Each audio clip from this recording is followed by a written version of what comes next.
In 1895, a foreign government sent armed men into a royal palace to murder a queen.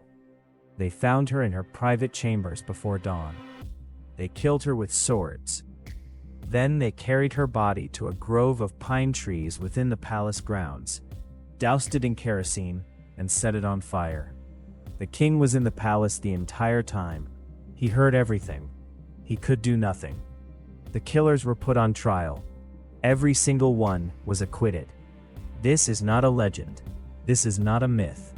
This happened in the capital of a sovereign nation, witnessed by foreign diplomats, documented in official records that still exist today. The question is not what happened. The question is why. Why would a foreign government decide that a queen had to die? What had she done that was so dangerous, so threatening, that the only solution was to send dozens of armed men into her bedroom at 5 in the morning? To answer that, you have to go back 30 years, to the day an orphaned girl walked into a palace and began the most improbable rise to power in Korean history. This is the story of Empress Myeongseong, the last queen of Joseon. She was born on November 17, 1851, in a village called Sumrak in Gojong, Gyeonggi Province. Her birth name was Min Ja-young. She came from the Gojong Min clan, a distinguished noble family that had produced queen consorts and high-ranking officials for generations. But by the time Min Ja-young was born, her branch of the family had fallen on hard times. Her father, Min Chi-rok, died when she was 8 years old. She was raised by her stepmother in relative poverty, educated, but with no politically active relatives, no powerful connections, no one to advocate for her at court. This, paradoxically, is what made her valuable. In 1863, King Chul-jong died without an heir. The throne passed to an 11-year-old boy named Yi Myung-bak, who became King Gojong. Real power belonged to his father, a man who had never been king himself, but who now controlled the country as regent. Hung's son Daewon-gun, the Grand Prince. The Daewon-gun was a formidable political operator. He understood one thing with absolute clarity: the greatest threat to a regent's power was the queen's family. In Joseon politics, the in-laws of the king routinely built massive power bases at court. Entire factions rose and fell based on which clan had placed a daughter on the throne. So when it came time to choose a bride for his son, the Daewon-gun had specific requirements. Noble birth, the court would not accept anything less, but no living parents, no powerful relatives, no political faction behind her. An orphan from a fallen noble house, someone who would be grateful, obedient, and controllable. The Daewon-gun's own wife, herself from the Gojong Min clan, suggested Min Ja-young. The girl met the Daewon-gun on March 6, 1866. The wedding was held 2 weeks later. Min Ja-young was 15 years old. King Gojong was 15. The Daewon-gun believed he had chosen perfectly. But the girl he had chosen was not what she appeared to be. She was literate, unusual for a woman of her time, even among the nobility. She had been educated by her father before his death, and she had continued reading on her own during the lean years that followed. She arrived at the palace knowing how to read classical Chinese, how to compose formal letters, and how to study the dynastic histories that contained every lesson Korean politics had to teach. In the early years of her marriage, she spent her time in the palace library. The court ladies later recalled that the young queen read constantly: histories, political treatises, diplomatic correspondence. She was learning the rules of a game she had not been invited to play. The Daewon-gun's greatest miscalculation was not choosing the wrong girl. It was assuming that a quiet girl was a harmless one. For 7 years, the new queen watched and learned. The Joseon court was one of the most complex political environments in East Asia. Hundreds of officials, divided into factions that traced their rivalries back centuries, competed for influence over the king. Every appointment, every policy, every royal decree was a move in a game that never ended. Queen Min studied this system with extraordinary patience. She read, she listened, she mapped the relationships, the grudges, the alliances, and quietly, methodically, she began to build her own faction. She recruited members of her extended Min clan, distant relatives, in-laws, allies, and had them appointed to positions of influence. She cultivated relationships with Confucian scholars who resented the Daewon-gun's autocratic style. She built a coalition, one appointment at a time, one favor at a time, entirely beneath the Daewon-gun's notice. The decisive move came in October 1873. A Confucian scholar named Choi Ik-hyun submitted a formal memorial to King Gojong. The memorial argued that the king was now 22 years old enough to rule in his own right. The regency should end. This was not a spontaneous act of principle. It was a coordinated strike. Queen Min's faction had prepared the ground. The arguments had been rehearsed. The political support had been secured in advance. The Daewon-gun was forced into retirement. He withdrew to his estate, stripped of formal authority. Queen Min's relatives filled the vacuum. Members of the Min clan took control of key government positions, the ministries, the military commands, the provincial governorships. Within months, the orphan girl with no connections had become the most powerful political figure in the country. Historians debate what this meant. Some see it as a necessary transfer of power, ending an authoritarian regency so the king could rule. Others see it as the replacement of one form of nepotism with another. The Min clan's grip on government was as tight as the Daewon-gun's had been, and it generated the same resentments. What is not debated is the result. By 1874, the man who had ruled Korea for a decade was sitting in his estate, watching his daughter-in-law run the country, and the Daewon-gun would spend the rest of his life trying to take back what she had taken from him.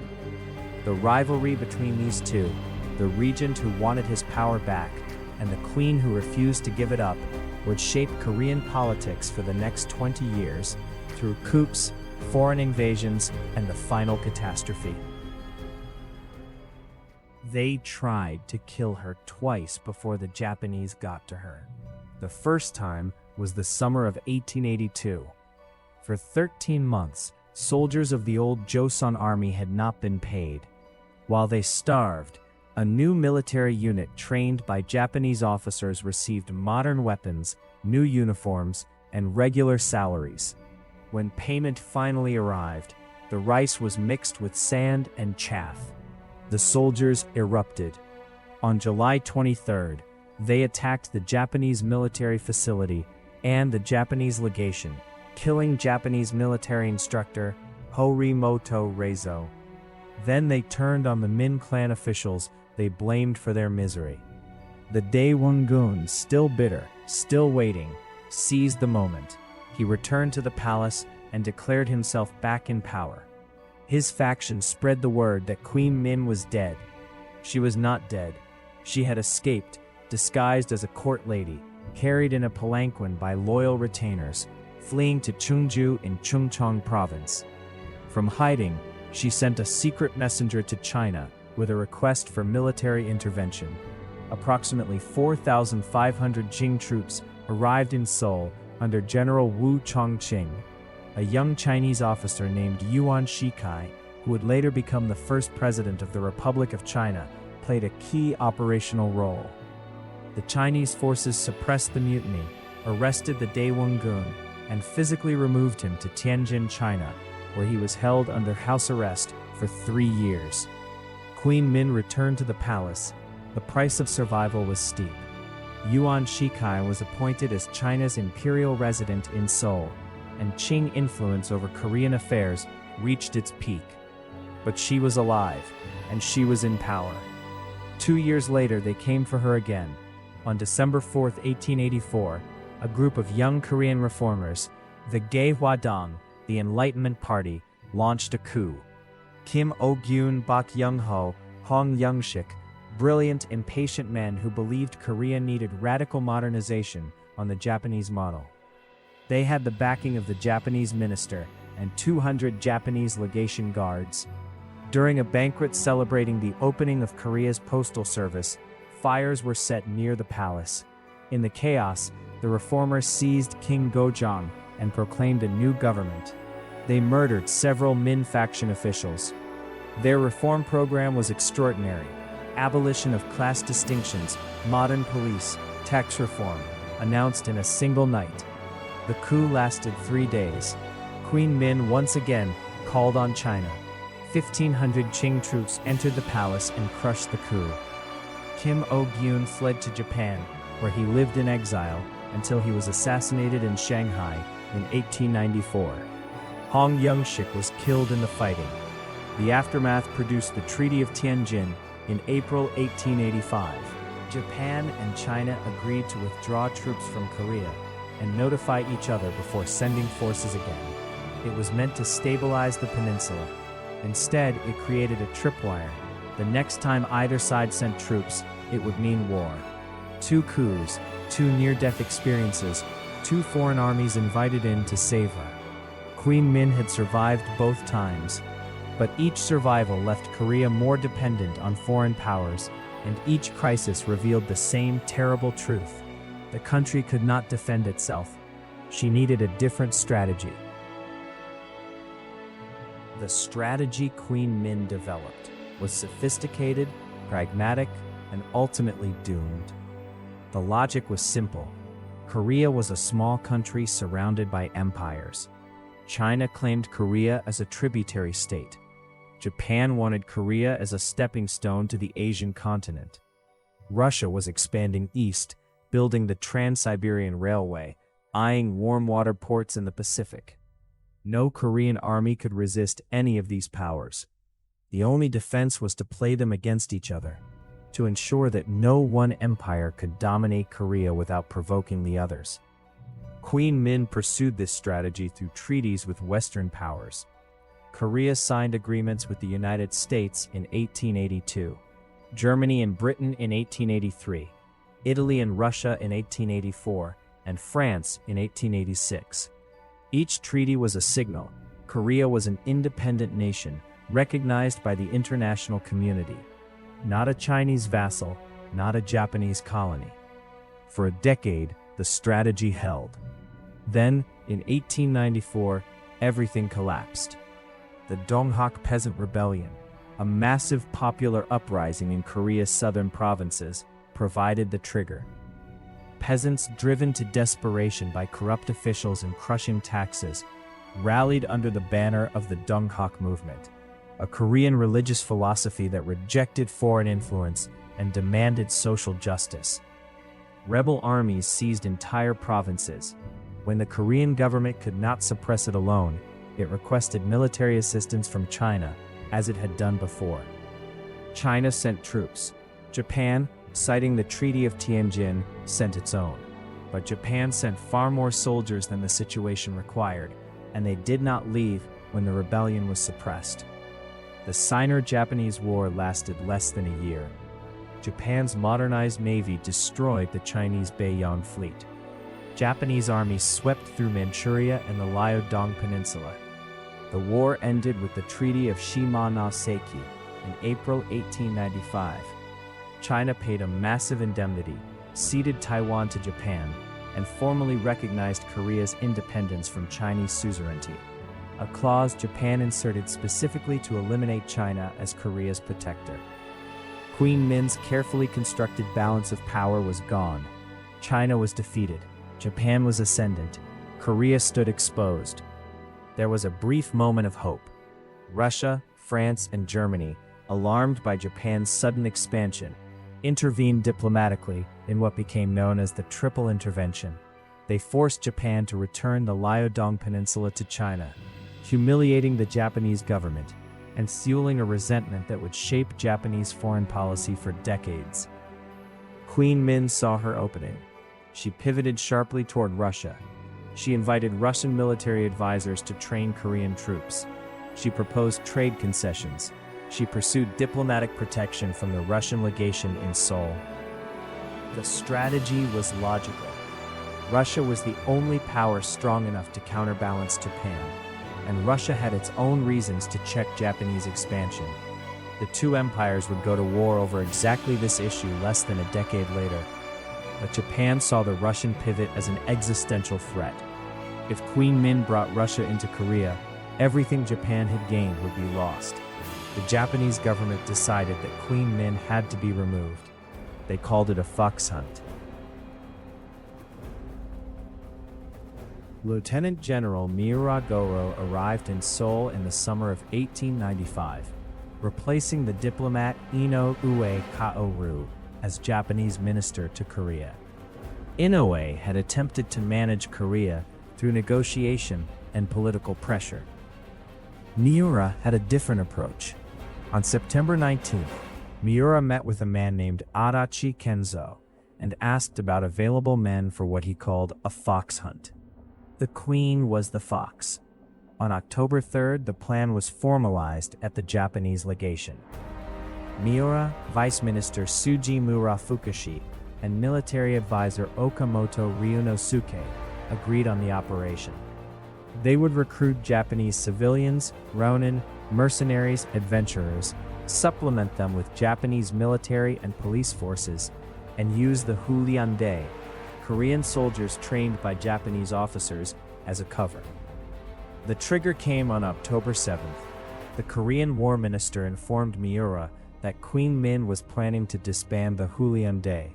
If she succeeded, Japan would lose its last source of military influence inside Korea. Miura made the decision. He later told investigators, "This was a matter I decided in the space of 3 puffs on a cigarette." Before dawn on October 8th, the assassination squad assembled. More than 48 Japanese ronin, mostly from Kumamoto Prefecture, armed with swords and pistols. Japanese legation police under Inspector Hajiwara Hidejiro. At least 4 Japanese army officers serving as military advisors. 3 battalions of the Huliande.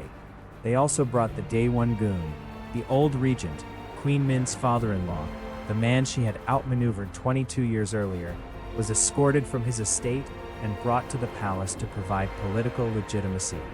The extent of his willing participation remains debated by historians, but he was there. The assault on Gyeongbokgung began at approximately 5 in the morning. Japanese policemen used folding ladders to climb the palace walls, then opened the gates from inside, the northwest gate, the northeast gate, then the main gates, letting the rest pour through. A Russian architect named Saradin Sabatin, working at the palace, watched from a balcony as the courtyard filled with armed men. He counted 20 to 25 in the queen's courtyard alone. They spoke to him in English. "Where is the queen? Point the queen out to us." American military advisor General William Dye was woken by the noise. He tried to rally the Korean palace guards, but they would not follow his orders.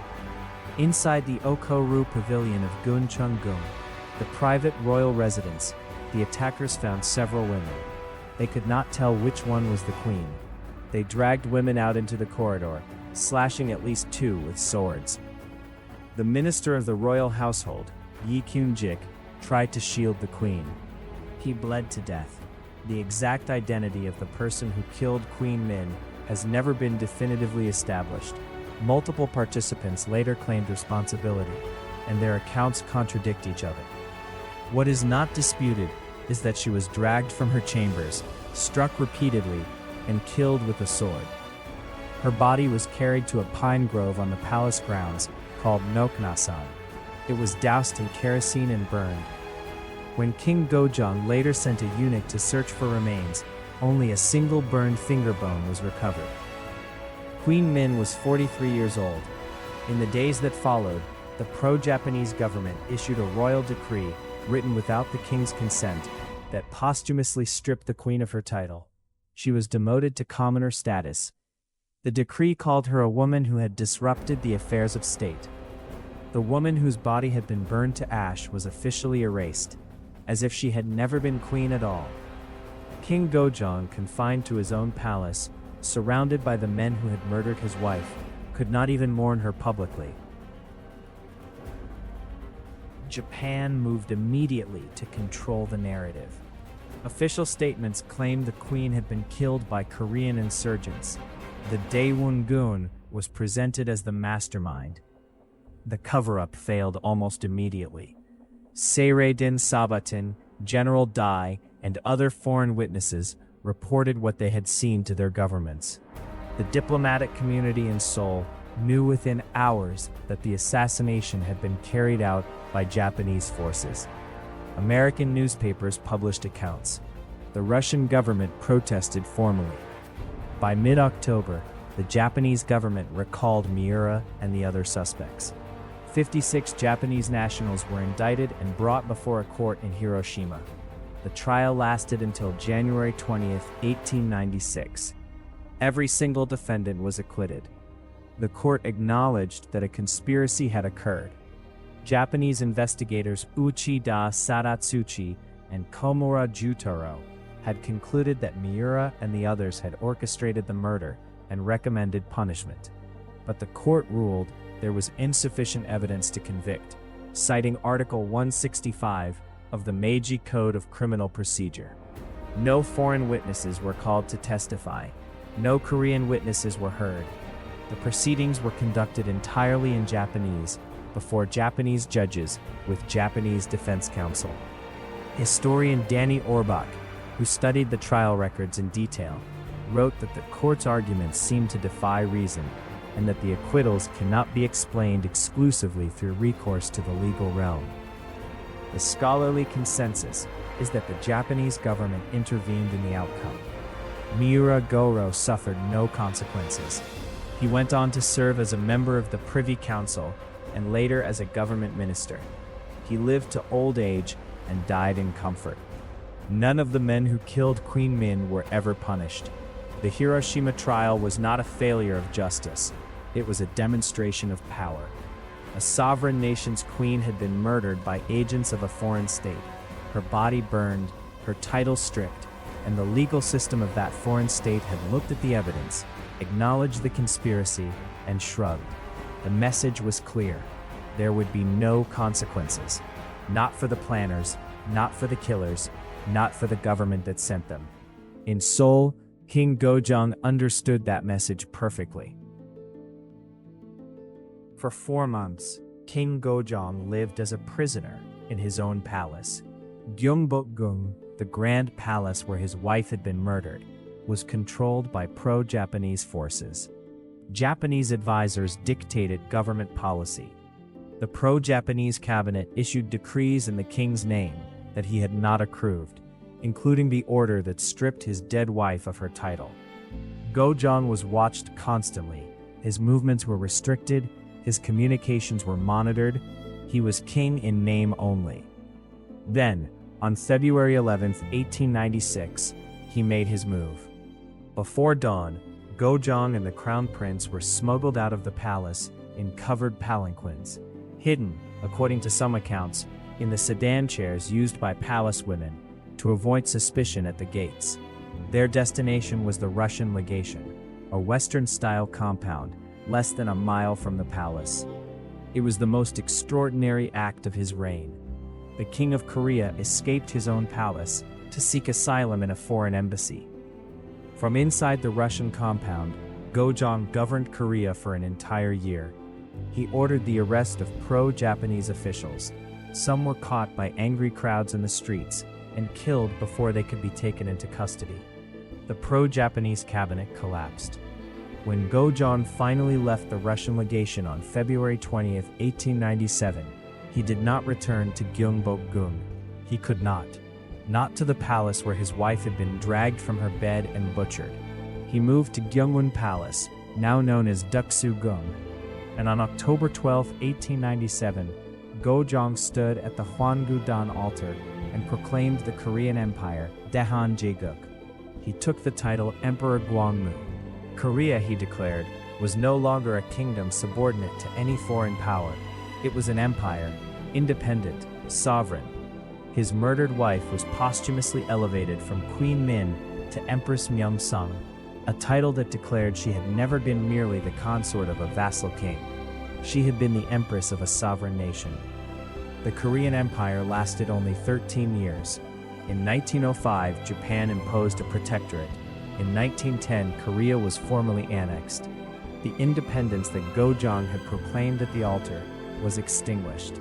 But the memory of what had been done to the Queen, to the country, to the idea that Korea could stand on its own, did not die. In 1919, 24 years after the assassination, millions of Koreans took to the streets in the March 1st movement, the largest peaceful independence protest in Korean history. Japanese police fired on the crowds. Thousands were arrested, tortured, killed, but the movement did not stop. The Korean Provisional Government was established in Shanghai. Independence fighters organized across China, Russia, and the United States for 26 years through exile and occupation. They kept the idea of Korea alive until liberation came in 1945. The Queen, who had fought to keep Korea independent, did not live to see the country fall. But the country that fell did not forget why it had to rise again. Empress Myeongseong is not an easy figure to judge. She practiced clan nepotism on a massive scale, filling the government with her relatives, exactly as every powerful queen consort before her had done. Her factional politics generated resentment among soldiers, scholars, and reformers who believed the country needed fundamental change, not just a change of faction. But she also navigated 3 decades of impossible politics with remarkable skill. She survived 2 coups, an exile, and the complete collapse of the regional order she had built her strategy around. She opened Korea to Western diplomacy at a time when isolation meant extinction. She played empires against each other with a clarity of purpose that few leaders of small nations have matched. And she was murdered for it. Not because she was weak, because she was effective. The Japanese government did not send assassins to kill a figurehead.